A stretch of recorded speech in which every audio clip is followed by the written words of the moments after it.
The Kremlin has complained about Western pressure to stop African leaders attending an important summit in Russia this week, with less than half as many making the trip as when the Kremlin previously staged the event.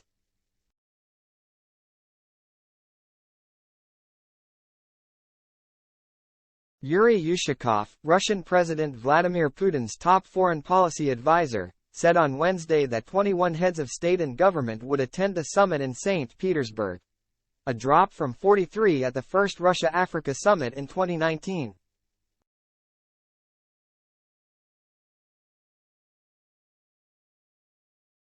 The limited representation is a blow for Putin, who has used Russia's strong ties with Africa and sensitivity to his war's effect on global agricultural markets as a wedge to rally sympathy for his stance on Ukraine.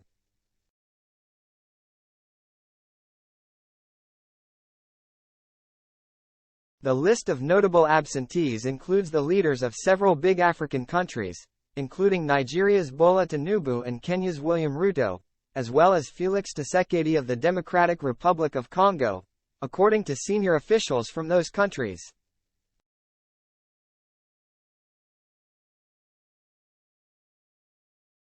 Rwanda Paul Kagame is also not attending.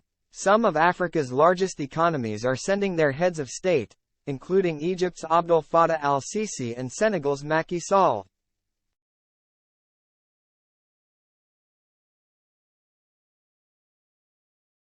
Ethiopia's Prime Minister Abiy Ahmed will also attend. The list also includes countries such as Mali and the Central African Republic that are clients of the Wagner paramilitary group, which Russia says will continue to deploy in the region despite its leader Yevgeny Prigozhin's failed mutiny last month.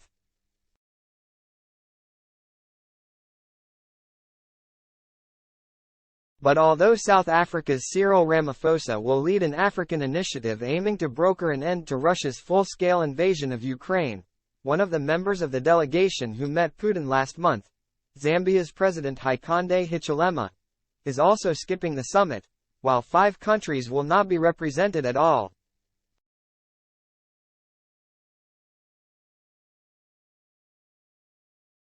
There is an understanding that sticking your neck out to support Russia might not be a good idea when so many counties may need financial support and bailouts in the next few years, said Marithi Mutiga, Program Director for Africa at Crisis Group.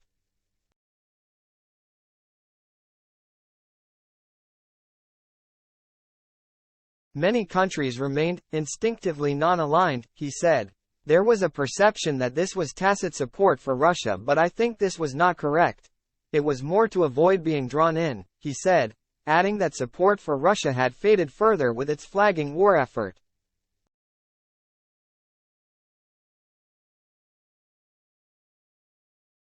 Ushakov said several countries whose leaders would not attend the summit were sending foreign ministers and deputy prime ministers instead, and hailed the list as a triumph in the face of US-led attempts to isolate Russia.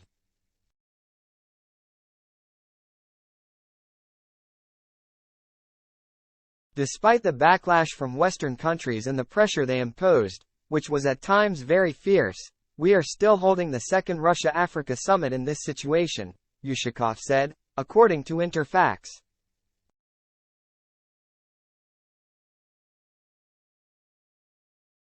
The Africans' participation confirms their determination to strengthen ties with our country, whatever the circumstances.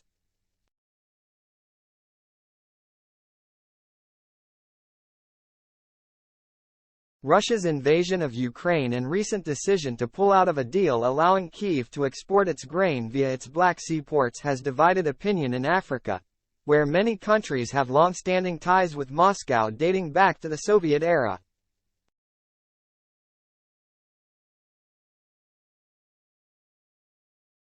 Kholoud Khair, director of Confluence Advisory, a Sudanese think tank, said leaders had different reasons to attend or stay away.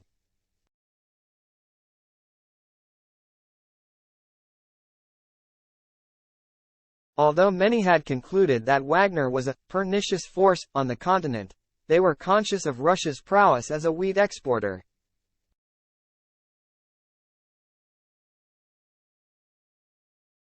Many may frame this as "We are going for food security reasons, not for security reasons," she said.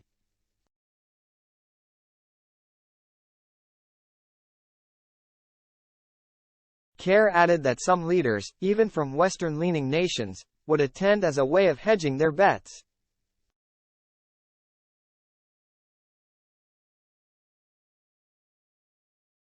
Leaders don't want to be seen as stooges. Putin has cast Russia as the leader of an anti-colonial uprising against U.S. hegemony that Ushakov said was focused on the equality of all independent states.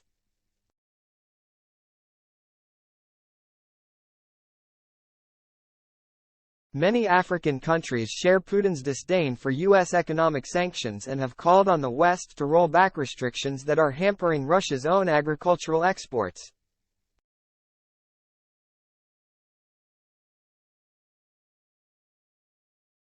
But Russia's decision to pull out of the grain deal last week, after which it has bombed Ukrainian ports and grain terminals, has angered some African countries, with Kenya calling the move a stab in the back.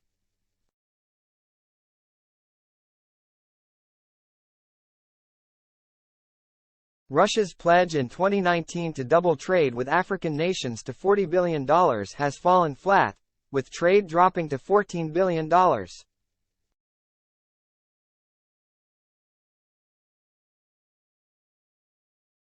Roughly 70% of that trade is with just 4 countries: Algeria, Egypt, Morocco and South Africa.